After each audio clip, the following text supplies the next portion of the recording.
problema, merong sagot na kay saya. Sa simpleng bagay may diskarte, laging handa pag-thinking everything. Kahit anong hamon, hindi uurong, maski style, tuloy-tuloy lang to. Dito sa vlog, sama ka na, abot ang pangarap basta may tiga. Maski TV, tara na, makiray, pag-thinking everything, walang imposible. Sa channel, ikaw ay inspired, kaya natin to. Ayun, good morning guys, Matsuki TV. Ayan, so meron data tayo ditong pasyente, rice cooker na maliit. At tatak niya nga pala ay standard. Yan, sa kapitbahay to, doon, kabila. Ngayon, si madam may mag-DIY yan eh. So ito, ginalaw niya raw to. Sabi niya sa akin, binaliktad niya daw to. Tinan ko kung paano ginawa niyang baliktad. Kasi ayaw raw to mag-on, ayaw raw gumanon. So ang ginawa niya, akala niya babaliktarin lang. So tingnan natin ngayon kung paano baliktad ang ginawa niya. Ayan guys ha. So baklasin ko muna ha, ayusin ko lang yung aking camera. Ayan, so ito na. Siyempre obligado pag binaliktad dyan. Ayan, so buksan muna natin.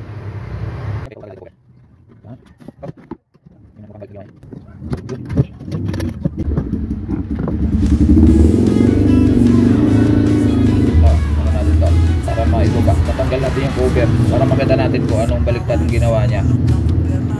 Ayan, medyo di matigas.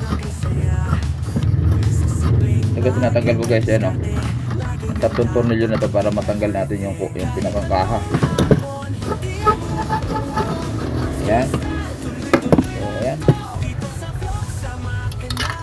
ayun, ayun ang mga tornilyo, screw. Ito binaliktad niya, ito yung binaliktad niya. So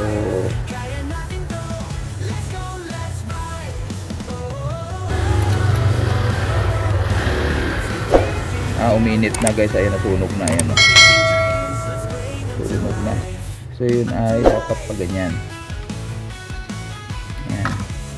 Ayun. Ito raw ang nangyari dito. So ayaw nang bumaba. Ayan, ganyan diba, ayaw bumaba. So ang ginawa nung mayari, yung anak niya daw ay kinalsuhan. So pag kinalsuhan nyo kasi hindi siya mag-automatic, tuloy-tuloy ang init ng kanyang heating element. So hindi siya mag-automatic hanggang mag-overheat. Ito matutunaw to. So tingnan natin kaya natin gawa, remedyohan to. So ito ang kailangan natin, lighter. Initan lang natin to. Naan lang natin yung apoy para hindi naman masunog. Kailangan init lang. Ayan. No just na rito kung di ganito gagawin. Subukan lang natin kung okay. Kailangan init lang namin, dampi-dampi. Uy, ayaw na gumana. Wala na natin laman, kagwang. Ayan. Tapos iyan natin dito sa dulo ng ano para bumalik siya. Ayun. Kulang pa. Bawasan natin to kasi magiging harang to. Natunaw na guys eh. Remedyo natin kasi wala tayong magbibili nito. Meron siguro makukuha sa junk shop. Mga hindi nakapanood ng aking video, ayan, ayaw dumikit diba dahil wala nang magnet yung dulo. So ito yung magnet ko na maliliit, power magnet yan, yung maliliit, ano, yan, ganyan. Ayan, tapos kulang pa. Ganun titigilan hanggat hindi malakas yung magnet. O mapapansin nyo dumikit na, pero kulang pa yan. So ganun uli. Yan. Ayun. So ayan na, sigurado na yan. Ayan na, kita nyo guys, dumikit na. Ayan o. So hindi na tayo mahirapan. Okay, lagay natin yan dyan, i-ready natin na ganun. So hindi siya malalaglag. Ayan. So saka natin ngayon i-sentro na naman dahil binitawan ko, kagwang. Ayun, sentro muna yung butas. Ayun guys, so ayun na, mahirap dyan. Ayan ganyan. Tapos pasok natin dito. Sentro muna natin siya.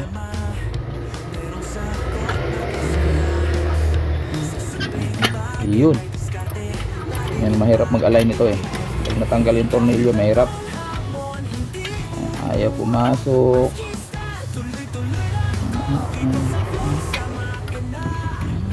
Ayun. Ayun, kita nyo guys, ayun o. Ayun. Pag naisentro na natin, saka natin kailangan yung magnet. Yung screw na nakamagnet sa dulo. Ayan. Ayun. Ayaw. Ang hirap. Ayan o. Ito, kumapit na yung magnet ulit. So, ayan. Hindi tayo mahirapan mag-tornilyo dito. Kasi nakakapit sa dulo. Ayan. Ang trabaho niya guys. Yung magnet na yan. So, dito naman sa kabila. So, pwede nating lagay dito. Tapos, so ayun. Easy na lang. Ayun o. Diba? Yun ang trabaho nun. Kaya kailangan may magnet yung mga screw natin. Flat screw or Phillips screw. Dapat may magnet para hindi malalaglag. Ayan. So ayan. Uli.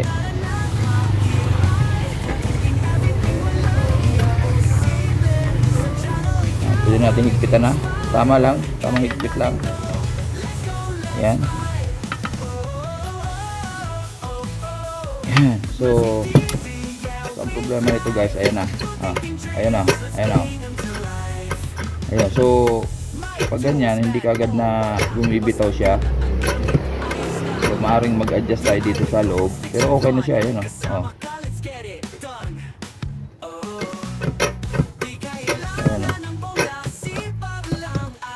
Ayan. So try natin.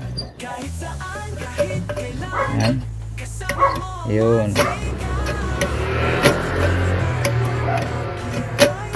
Pag minsan ayaw bumalik, minsan dito sa spring yan. So baklasin natin to. Ito na. So ito guys, kita nyo may kanal na yan.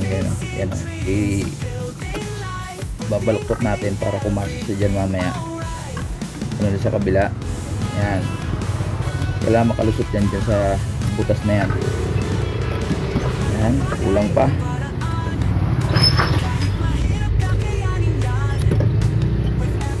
Pag nakalusot yan dyan, siyempre malalaglag yan dyan. Ayaw pa rin. Bigas ng ulo mo. Gagawang pa. Yun. Pa. Yun, ayan guys, nalaglag na siya. Ito naman ang gagawin natin. So ito yung lock na yan, sisikwatin natin yan papasok. Tigas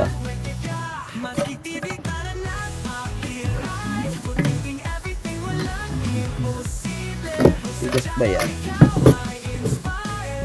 Kailangan masikot din dito. Yun. Kita nyo guys. Yan. Yung gagawin natin. Yan. So ganun din. Pasok sa loob. Ayan. Para babagsak yan sa kabila. Ayan. Ito. Nahihila mo na yan. Yan. So pag ganyan kasi kalawang yan. Ayan o. Medyo maganit siya. Diba? May spring sa loob yan. So ganun ulit. Ito naman. Tutuwid natin to. Yan. Nakalakas yan. Yan ang pinakang ano yan lock. So tutuwid natin yan para matanggal yung spring. Ayan. Puro kalawang yan. Kita nyo guys. Kita nyo? So kalawang. Kaya nahirapan siyang bumalik. So, angat lang natin to. Yan. Para makalabas yung spring. Ayan, sumabit to. Uy. Yan. So matatanggalan natin siya. Yan. Yan yung kalawang guys. Kaya nahirapan siyang maglaro. Yan. Tanggal natin to. Grabe tigas. Ayan. Tayo na gumana spring kasi nga puro kalawang. Yan. Mahal to guys. Ang puhunan nito sa Manila is 200. Alam ko nasa 200. So kung mariremedyohan nyo gaya nitong ginagawa ko, mas maganda. Ayan, lalabas nyo yan, lilihain natin to. Yan. Kasi kailangan nakakalaro siya ng maayos. Ayan. Siyempre pag maraming kalawang, nahirapan siya. So gagawin natin guys, ito lang naman, liha lang naman. Pag makapal, banatan nyo muna ng ito, wag yung matalas, ito lang. So pupusin nyo to kasi parang din naman malakas sa liha. Tanggalin muna natin yung makakapal.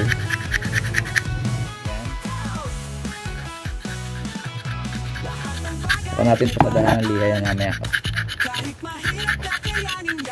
Kailangan nalilinis to guys. Nangyayari to guys pag natatapunan ng yung isasalang nyo yung kaldero o yung kaldero nito is basa pa yung puwet. So pupunta dito, tutulo sa loob. So kaya siya kinakalawang guys. Ayan. So yan ang dahilan. Kaya minsan ayaw mag-automatic, ayaw umangat dahil puro kalawang to. So pag na ano natin 120 yung liha na ginamit natin, lihahin natin to. Matanggal lang yung gaspang. Saka yung ano, yung spring mamaya lilihain din natin.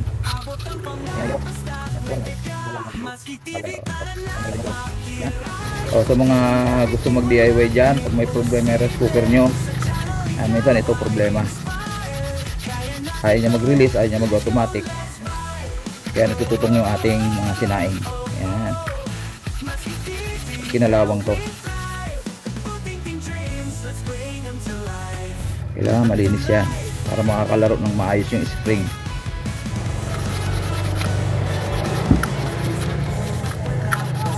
Pwede na yan. Ayan o, diba? Basta kanina. Tapos ito, siyempre lihain din natin to. Pakita nyo guys, nagdikit na. Ayan o, lihain din natin yan. Labas sa loob, siyempre. Lalo yung loob, mas importante yung loob.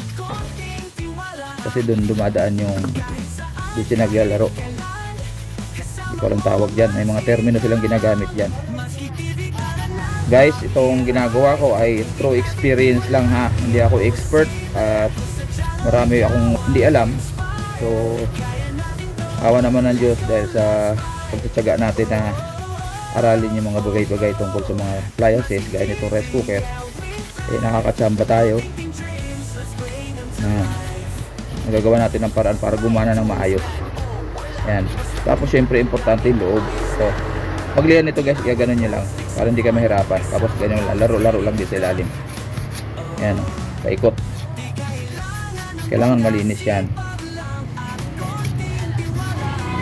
Yan. Kung may liha kayong bago, maganda para hindi kayo mahirapan. Ano. So gamit na tong lihang ginagamit ko, pero pwede pa naman. Gamitin nyo dito mga 120 number ng grip, yung number ng liha 120 para magaspang. Yan. Yan. Meron pa. Yan yung kalawang ano. Tapos subukan natin kung makakapaglaro na siya ng maayos.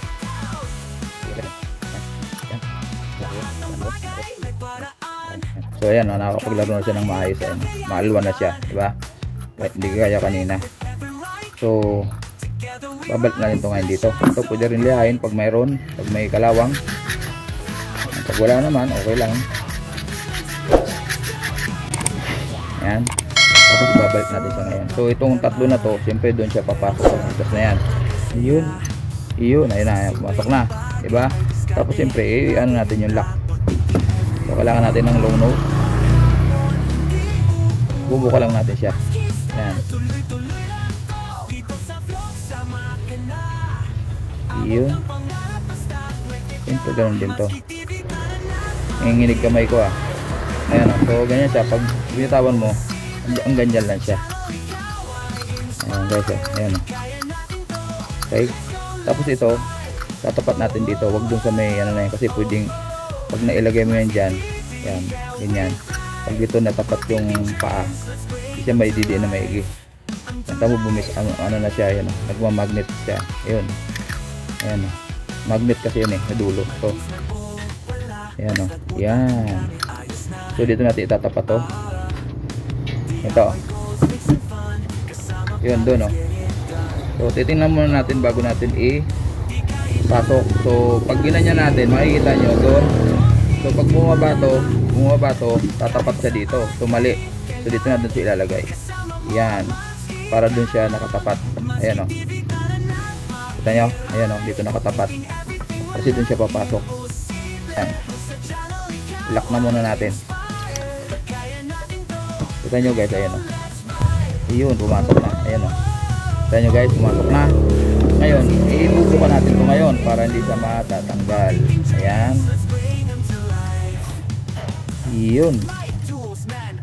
Okay guys, kita nyo na. Ayan o. Ito yung sinasabi ko kanina. Pag ito nailagay natin dito, hindi siya bababa. Hindi siya gaganon. Ayan o. Ayan. So ngayon, kaya hindi pa siya umano kasi hindi pa nakalock. So ilalak natin. Gamit tayo ng cut screw. Ayan, sisikwatin natin ito pabalik. Kailangan humarang siya dito. Ayan, ganyan na. Kunti lang. Magkabila. Ayan. Ganun din sa kabila. Lalay lang. Ayun. Ganun din dito. Sikwat, pataas. Lalay lang. Kabila. Ayan. Ayan. Ayun o. Mangat na. Ayan. Ilong pa dito. Ayun. So, ganito na mangyayari dyan. Ayan o. So, ayaw. Ayan o. Ayan na o. Ayaw, maangat na o. So, baba. Bitaw. Ayun. Uy, kulang. Ayun. Sentro natin. Ayun. Gumagalaw pa guys. So, kulang pa sa higpit to. Ikutin pa natin to. Kasi pag maluwag to guys. Maluwag yan. Ayun. Kailangan di siya gagalaw. Bila din. Ayun. So, natin. Ayun. Ayun, dumaangat na oh. Baba. Ayun. Kasi ito dinidinan ng kaldero to. Pag di natin diniinan yan, hindi yan magkukok. So pag tinapat natin yung kaldero dito, diinan, tapos baba to. Ayun, gagana na. Siyempre pag gumaan yung niluluto natin at na kumulo na, gagaan yung kaldero, aangat to. Ayan, nag-automatic na siya. Ayan. Dati, kahit nakalagay yung kaldero, pag ginaba niya, pag binitawan, aangat. Ayan, gumaganyan lang. So ang ginawa ni customer is siningitan ng karton dito para makaluto. Pag nakalimutan mo yung sinaing mo, tutong. At ganito nangyari, nalusaw to. Kasi overheat siya. Ayan, isa pang ginagawa ko dito guys. Ito, testerin natin. Kailangan to pag tinester ko yan, hindi yan tutunog dapat. Pag tumunog yan, mali settings niya. I-adjust din natin ulit. Meron akong video tungkol dyan. Ayan, kailangan. Ayan, tumutunog. Ayan. Meron. Okay, so pag tinester ko to, guys, oh. Itong dalawang terminal na to, kailangan hindi siya tutunog. Pag tumunog yan, mali setting nun, mag-overheat din. So, lagyan natin ang kalso to para makikita nyo. Meron akong video nito. Kailangan hindi tumunog ha. Ayun, so mali ang setting yan. Kaya pag ganyan, lagi siya nakailaw, lagi siya nakacook. So ang gagawin natin, kagaya nung ginawa natin sa huling video, i-adjust natin, tatanggalin natin yung washer na yon. Kasi sagad na yan guys. Kahit anong pihit mo yan, kahit ilubog mo yan, hindi na ano, dahil may washer siya, sagad na. So tanggalin natin guys. So ang pag-adjust niya, kailangan tanggalin to. Tanggalin tong thermostat control yan. So yan, para madali. So ganyan. So kita nyo may washer. Kailangan kasi para mawala yung tunog. Kita ko ulit ha. So kailangan di siya tutunog. So tumutunog, ibig sabihin nakacook siya, cook. Ayan. So tanggalin natin. Ito, tanggalin natin to. Ayan, medyo malambot. So kaya ako tinanggal guys, para diba nakaganyan yan. Kita ba? Ayan. Kasi pag ganyan, mahirap tanggal. Pag tinanggal mo to, malalaglag yung porcelain. Ayun, kita niyo sa dulo. Yung gagaya nito. Kailangan nakaganyan siya para madali magbalik. Ayan o. Tanggalin ko ha. Ayan guys. Kasi pag hinigpitan ko, sagad na eh. Ayan, dahil dun sa washer. Original settings yan, factory settings yan na linalagyan nila ng washer para starter yun. Pero katagalan nagbabago yung setting nitong thermostat. So hindi mo na mahigpitan, kasi pag hinigpitan mo yan dapat mawawala yung tunog, yung continuity nya, kasi contact point yan guys, contact point yan. So ito na, tanggalin ko dahil ang dami kong daldal. Hindi guys, pinapaliwanag ko lang ha. Yan, dandahan lang. Yan, so ito yung porcelain sa dulo, gaya nun. Ito ang kailangan tanggalin itong washer. So, yan. Washer na yan. Ang dahilan ba't hindi siya may adjust? Kasi sagad na. Stopper yun eh. Factory settings yun. Ngayon katagalan, pag nasira yun, gagawin ng iba, bibili ng bago. So, may remedyo pa naman. Ito yung ginagawa ni Matki. So, ibabalik natin yan. Yan, kailangan sentro para tumama siya doon. Mayroon kasing sinasalpakan yan dyan. Kailangan tama yung pagkakalagay niyan. Yan. Hindi basta-basta sinasalpak. Ayun, nakatayo na guys. Ayun, kita nyo, sentro. Kasi may tinatamaan yan doon. Mayroon yung maliit na kanal. So ayan na. Yan, so try natin. Ano ba yun? Ito. Yan. Ito, actual na testing natin ha. Yung continuity nya gumagana. Ayan, tumutunog. So ididiin natin siya hanggang mawala yung tunog. Ayun, wala na. Dagdagan pa natin ang mga 1/4 na pihit. Yan, para mag-automatic siya. Yun, contact point kasi yan guys din dito. Ito, kita nyo na, contact point yan. So ulitin ko ha, luwagan ko. Ayun, tumunog. Pag dinin natin, mawala yung tunog. Ayun, nawala. Umangat na yung contact point. Kaya sinasabi ko sa inyo na nasusunog, naka-on, naka-cook. Kasi naka-on pa rin yung contact point. Kanina yung tumutunog nung hindi ko pa sinatanggal yung washer. Pag ganon, kahit anong gawin nyo sa sinaing nyo is matututong. Tuloy-tuloy ang kulo, mag-overheat. So makita nyo nagkaroon ng discoloration na yung loob. Ayan. So ayan na. So nakaangat na siya guys. Ayun o. Kahit di ko nalihain kasi may contact naman. Nakita nyo naman tumunog. So adjust ba natin ang bagya, dagdagan natin ng konti. At pansin nyo, walang tunog. Ibig sabihin, naka-warm yan. Naka-warm yan dahil wala pang kaldero at hindi pa na-i-on yung switch. Ito dito. Yung switch ito, hindi pa na-i-on. Dapat ganon. Tutunog lang siya or iilaw yung ating indicator. Ito, yung cook pag nakababa na to, pag may kaldero na. Okay. So, balik natin to. At sure na yan. Yan, to. So, importante lagi ang magnet. Ayan, oh. Kasi mahirap magawa kung wala kang kasama. Yan. Ayan. So, testingin natin ulit. Baka nagbago. Tester. Oh, wala na tunog. So, sabihin, okay na yan. So, pag sinalpak natin yung power cord, naka-warm na siya. Hindi ko na sa inyo na ipakita pala kanina kung bago ko binaklas. Dinamay ko na lang kasi sa trabaho yan. Ano ba yung ating saksakan? Ito. So makita nyo, wala pang ilaw. Siyempre hindi pa nakasaksak. Ayan pa, di ba? So saksak natin. Ayun. Tingnan natin dito. Kailangan siyempre mag-cook. Ayan. So naka-warm siya, dilaw. Baba natin to. Tapos ito. Ayun, nagpula na guys. Ayan, kita nyo? Ayan o, nakapula na. Maliwanag lang dito, pero pag binitawan ko didilaw yan. Ayun, dumilaw na, nag-warm. Cook, diin sa gitna, tsaka on. Ayan, so nakapula na. Okay, dati kaya nasira yan dahil lagi nakapula. Kahit bitawan ko, nakapula pa rin. O ngayon di na, nag-warm na. So makakaluto na si kapitbahay. Ayan, okay, o nag-iinit na rin siya. Siyempre mas mainit pag pula dahil cook, kasi mataas ang setting yan. So guys, ito ang dahilan. Karamihan ito nagiging dahilan. Yung washer na yan doon sa tinanggal ko na thermostat. Doon. Pag hindi na i-adjust yan, tatanggalin nyo lang para mapihit nyo ng pahigpit para siya mag-warm. Ayan.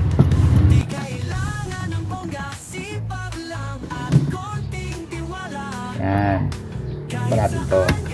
Ayan. Kapitbahay, ito na. Inidyohan ko yan para may alam sila kung ano gagawin pag sakaling magkaroon ng ganon. Okay. 150 lang yung guys, 150. Ayan guys, tapos na natin yung rice cooker ni kapitbahay. ay magpa-video mahihain. So maraming salamat sa panonood sa aking maikling tutorial sa pagre-repair ng rice cooker. So tatandaan natin guys, yung mga settings ng mga thermostat ay nagbabago yan habang ginagamit. Sa sobrang init nawawala sa settings. So yun ang mga remedyo para mapakinabangan pa natin. Kaysa bibili tayo ng thermostat, mura lang naman yung thermostat pero malayo. Nandito kami sa malayo na kami, malayo sa bilihan. So may remedyo pa naman at kung kaya natin buting-tingin, buting-tingin natin.